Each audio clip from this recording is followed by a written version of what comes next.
August the 8th. We are going to be starting the webinar right away. If you have any questions, please type them into the questions section of the GoToWebinar menu, and we will try to make sure they get answered before the end of the webinar. So Lionel, whenever you're ready, go ahead. Okay, thanks, Linda. I'd just like to welcome everybody to Growing Concerns for August the 8th of 2012. We're going to, I guess, talk today mainly about canola. There's been a few issues showing up in the last week regarding the canola crop, and so I figured it would be good to maybe cover off some of those issues. One is the issue of sclerotinia in canola in some areas showing up in, I guess, more severe than we expected, and then also regarding some blackleg issues that are also showing up that are more severe than we expected, and then I'll conclude at the end with the crops update. I'd like to go to the blackleg and canola issue to start with. We have Holly Dirksen on the line. She's actually been talking to us over her phone today, so there won't be an actual presentation, but Holly's out in the field. They're having some issues with blackleg east of us in Manitoba here, and so I was just wanting Holly maybe to give us an update on that. So Holly, if you're there, you could take it away. Great, thanks, Lionel. Yeah, so many of you maybe have seen the articles in the Western Producer or in the Manitoba Cooperator talking about this breakdown in resistance to blackleg and canola.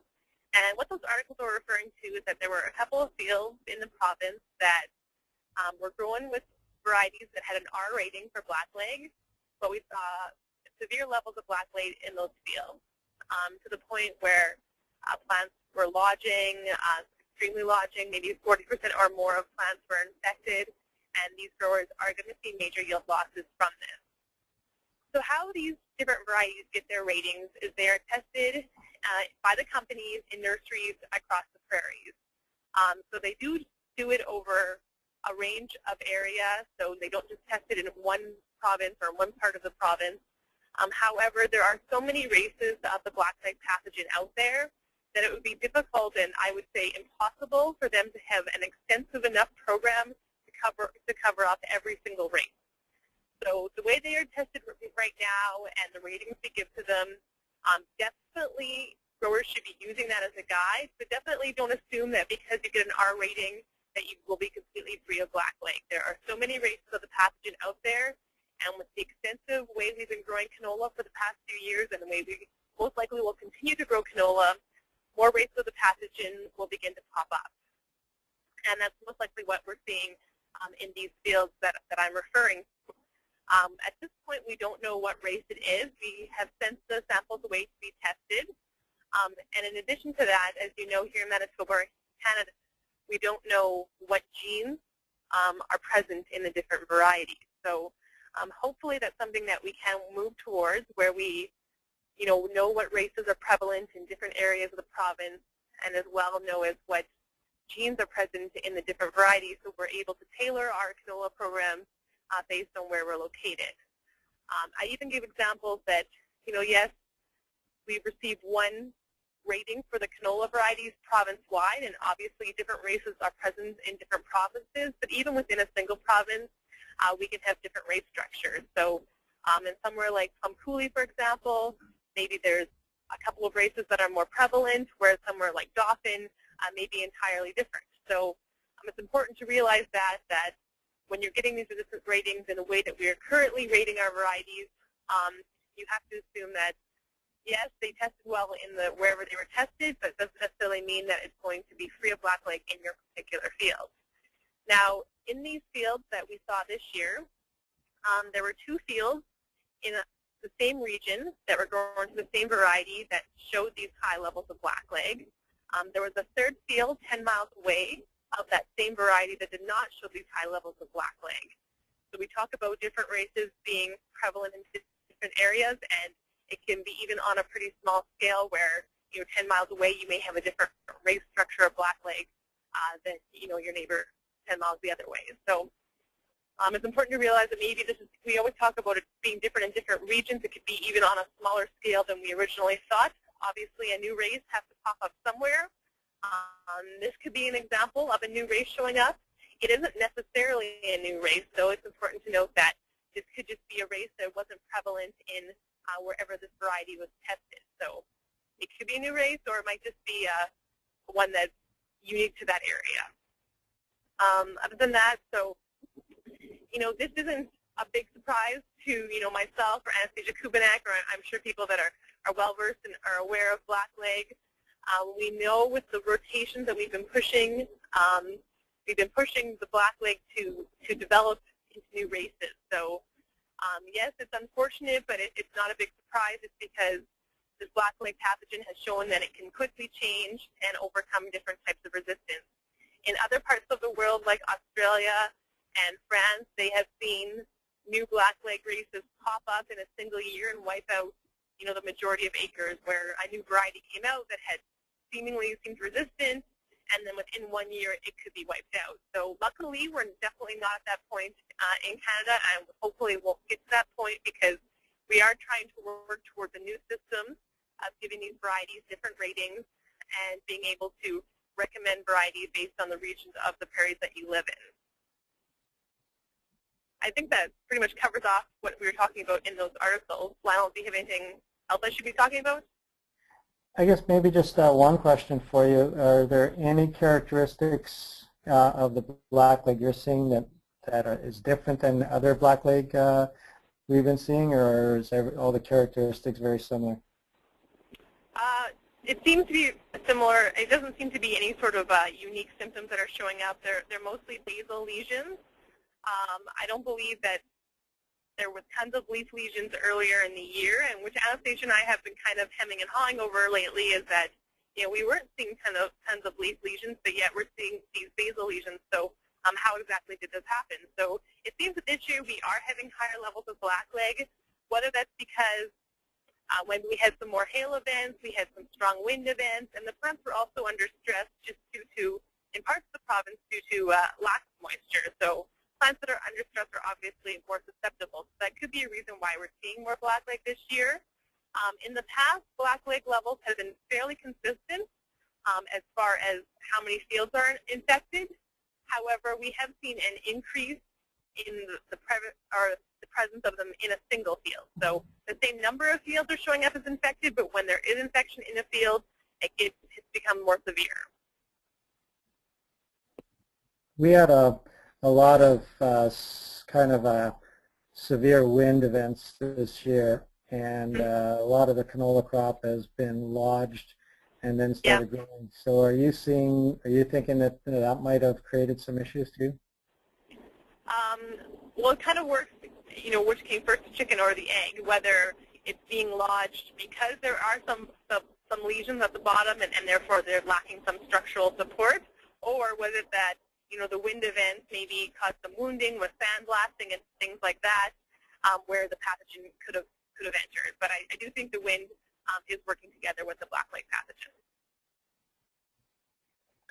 And one more question for you. We did have quite a few producers talking this spring about spraying seedling canola for blackleg. Right. Is that maybe an issue, or is that something we might be needing to look towards if we're going to be seeing new races and or did this infection happen later? And I know you mentioned very little leaf lesions. Right.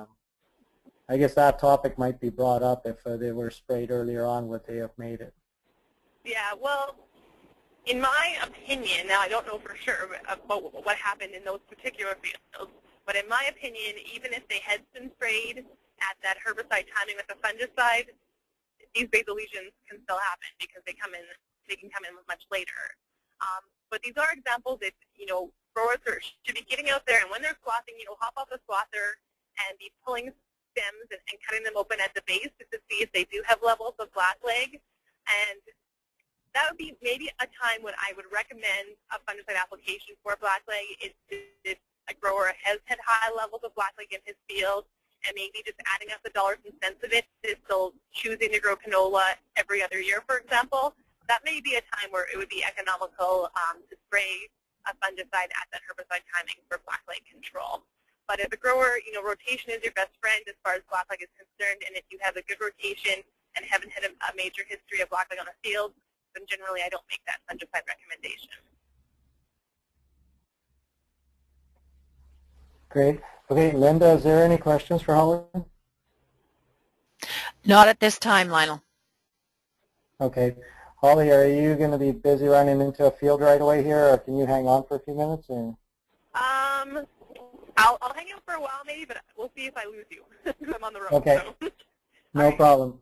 I'm going to go and start talking about sclerotinia. Now, just before I maybe do lose you, I was just wondering if sclerotinia is showing up in your area in certain fields or in areas that I guess we weren't expecting. I don't think we've had much sclerotinia in the Red River Valley region. We were just much drier through that flowering period of our canola, but I have heard about higher levels of sclerotinia in western and southwestern Manitoba where they maybe had more moisture. So I'm not surprised that they're seeing more of it there, and I've heard that Saskatchewan is having another sclerotinia year. So maybe western Manitoba is probably being more affected by it. Okay. I guess that's what I was just going to go into next in the presentation was sclerotinia stem rot, and as you can see by the picture on the screen there, you can see these dying areas, and I started to get some calls I guess at the end of last week and through the weekend regarding canola fields starting to go down, starting to show several areas of browning and just general premature ripening, and you can see these stalks in the crop here where they don't have any strength to them, and as the canola gets heavy, these areas just start to lodge. When you walk out into the field, you can find several plants, I guess, that are showing lesions from sclerotinia. The amount of damage varies quite a bit in the field. From the road, it looks severe, but when you get walking into the field, it's maybe not quite as bad as it looks. It's still not great, but it's some of these plants are still growing and still maturing the seed. As you can see in this picture here, the part of the plant that's affected is just kind of the small branching off one area, and those seeds that this branch developed is probably not going to be very good, but you can see the rest of the plant is still trying to go and still trying to make it. So in a case like this, you can still get some viable seed off of some of those plants. When you look down into the canopy, this is kind of some of the things you'll be seeing. Holly mentioned that with blackleg that a lot of the damage is done at the basal or right at the soil surface is where you'll see where the girdling of the stem will occur, and if you cut it open you can see where the blackleg has come down. With sclerotinia, a lot of times it can affect the stem pretty much anywhere on the plant, usually in the lower parts of the plant, but in most conditions, most times you'll see it in the field in several different areas, just like in this picture where you can see that the top foot of the stem is unaffected, but then you get this whole area farther up that's been affected, and then this is basically a plant is dying and prematurely ripening there, and basically just because the cut of the nutrients going to the upper part of the plant. You can see the one right beside it here where it's actually dried right down, and the pods are completely shriveled up already. So that was an early infection, and then these ones here are a little bit later infections. And again, just a few more pictures of the plants and showing the infection area, and again just the premature ripening. Now these plants don't have much strength to them, so you can definitely see why the plants are lodging in the field, and just no support to hold up those plants. As the disease, I guess, progresses in the field, and if you were to grab the the stems and open up the stems, and you can see the sclerotia bodies that have developed inside the plant already. These are the overwintering bodies, and this is how the disease will be around for the following years. And in this field, or in several of the fields I was in yesterday and last week, you can definitely see that this is an early infection, and again where the plants have started to ripen prematurely.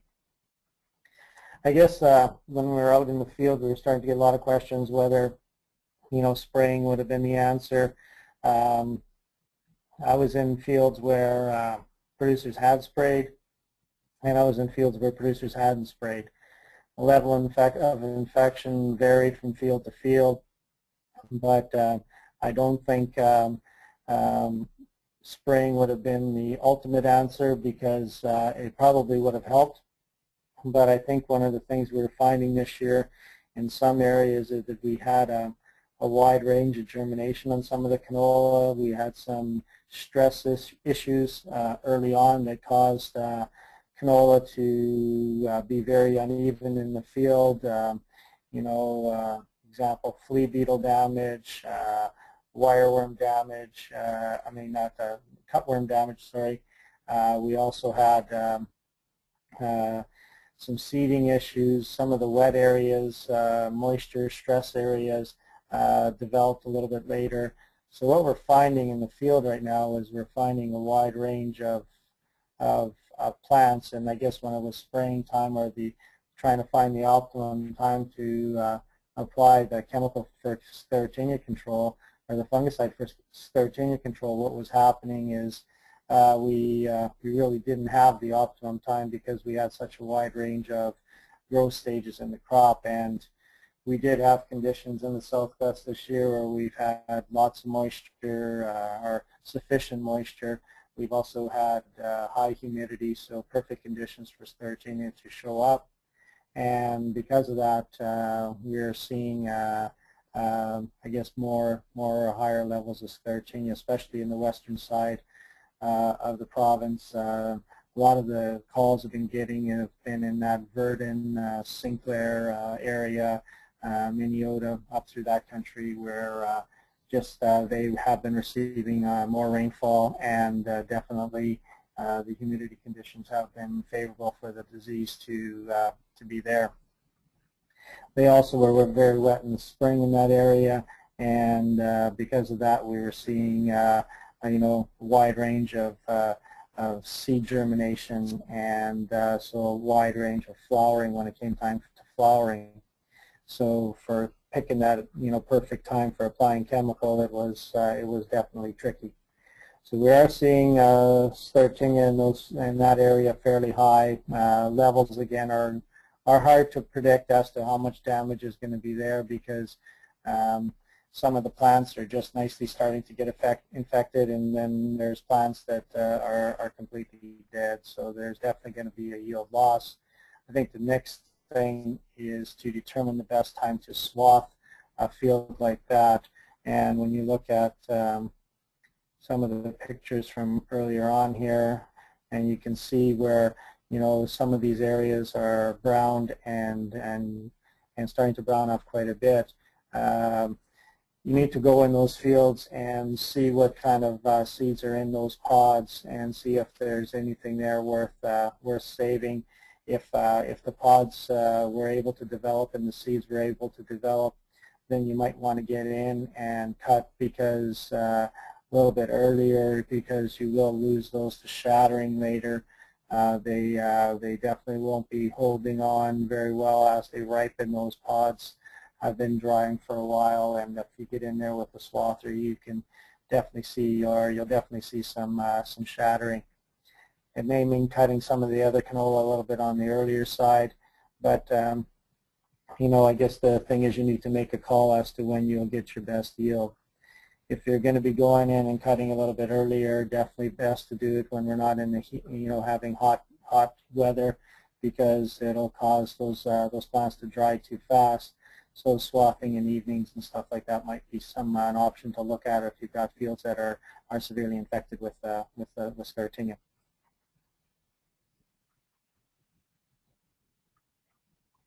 Now, the other question I was getting this past week, and especially when I was up in the western side of the area here, was it seemed that some varieties were doing better than others, and it seemed pretty common that most of the areas that we were in that were showing large disease or large amounts of disease were areas where there was wind events or heavy rains, some hail, and those all help, I guess, in injuring a plant and making the disease be able to get into the plant a lot easier.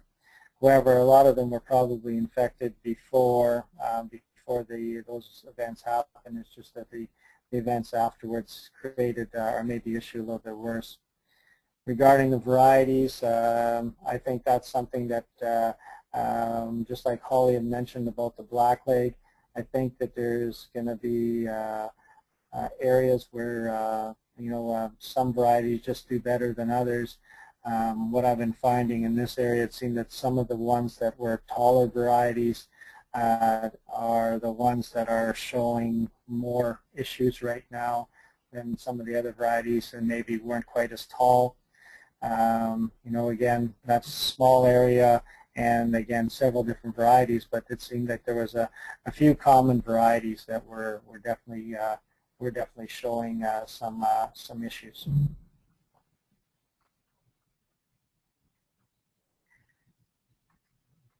So, Elena, is there any questions regarding the sclerotinia?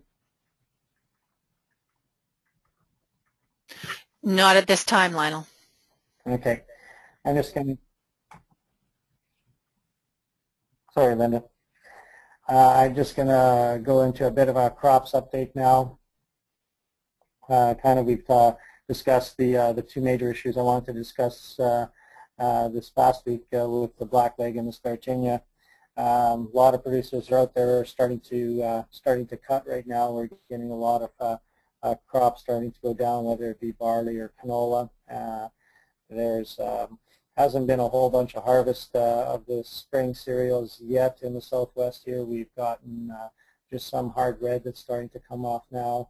Yields have been average, I would say. I don't think we've had anything that's been really above average so far. We definitely look like the crop. I think there's a little bit more disease that is showing up in some of the cereal crops, especially wheat, that is affecting the yield that we weren't maybe counting on, and mainly the root rots and fusarium that's showing up, and I guess the yields there are going to be maybe a little bit less than we were hoping for. Regarding the barleys and the canolas, a lot of the canola I mentioned is producers are just nicely getting started on it. I've heard a lot less concerns about spraying for armyworms over the last week. There hasn't been a whole bunch of calls regarding them, so I think maybe with that issue we're maybe going to be past the stage of having big concerns with it. The overall outbreak wasn't as large as what we had maybe been concerned about. There was some spraying happening, but it didn't happen in a large area. With that, there really isn't, a whole bunch more to say about what's happened over the past week. Producers are out in the field getting the crop off, and I think the calls we're getting right now are just things that producers are noticing when they're riding the combine or the swather, and I guess nothing major, I guess, is what I want to say happened over the past week besides a few of the canola things. So I guess with that, I really don't have any much more to I guess let people know for this week. And with that, we will I guess end the webinar if there isn't any questions. Linda. No questions at this time, Lionel.